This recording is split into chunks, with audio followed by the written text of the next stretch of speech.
Hey, One Family, happy Friday. Good morning to you. Wanted to continue our discussion from yesterday where we talked about the difference between physical fitness and spiritual fitness and how spiritual fitness carries us so much further. And today I wanted to encourage you with the habits that you're forming right now because the stakes are so high. The stakes are high on the habits that we're all creating right now because when we get on the other side of this, whatever the other side of this looks like, after this 3 weeks, 2 months, 3 months, whatever it is, guess what? Whatever habits we're forming right now will be staring us right in the face on the other side of this crisis.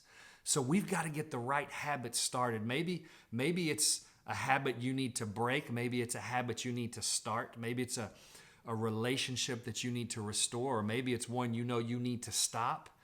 I don't know what it is, but there's something that you need to focus on as your one thing that during this time, when you have extra time, this is going to be the habit that I'm going to stop. This is going to be the one that I'm going to start because it's either going to propel us forward or it's going to hold us back on the other side of this. In the Old Testament, there was this guy named Nehemiah, and he had a burden to go repair his homeland. The walls had been torn down. It was in complete rubbish. And he spent years, they were building the walls back around his homeland in Jerusalem. And as they got near the end, there was this guy named Sanballat. How's that for a name for you? And Sanballat came, and Sanballat's crew, they came to try to distract him. They tried to get him off on rabbit trails. They tried to talk about him and spread rumors. They tried to encourage him to cut corners during this time. But in Nehemiah chapter 6, I want you to go read the whole chapter, but in verse 3, chapter 6, verse 3, they're trying to distract Nehemiah. And he said, so I sent messengers to them, that's to the haters, saying, I'm doing a great work and I cannot come down.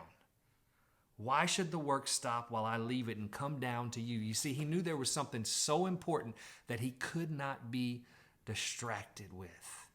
You see, they wanted to do everything they could to get him from completing the task God had given him. But he said, you know what? This is too important. I can't come down from this wall for you. So think right now what's trying to distract you, what's trying to get you off track from where God wants you right now. The stakes are so high. You know, in sports, don't hate on me because I'm representing the Sooners today. Boomer Sooner, to all the OU fans out there. But in sports, there's something called the home field advantage. And organizations, even Sports Illustrated, has tried to discover what's the secret behind the home field advantage. Is it that, you know, the home team just knows the field better? They know the different areas, so they can even throw the pitches harder because they're more familiar. They found that's not what it is. Well, maybe it's because the away team, when they travel, they've gotten worn down because they had to fly, they had to sleep in a hotel. Maybe that's why the home team does better. No. That's not it. And they studied factor after factor after factor. And what they came down to is it was a combination of the fans and the officials. The home field advantage, the advantage that the home team has, usually is because the officials make their calls based on the crowd cheering or booing after the calls they make. You see, the officials don't want to get booed. They want to get cheered. Now, it's not drastic. It's very subtle and it's very little things. But over time, they respond to the cheers rather than the boos. Maybe you've been the one cheering. Maybe you've been the one yelling, boo. But the officials react to the crowd and the fans. And those who surround them have a big influence on how they call the game.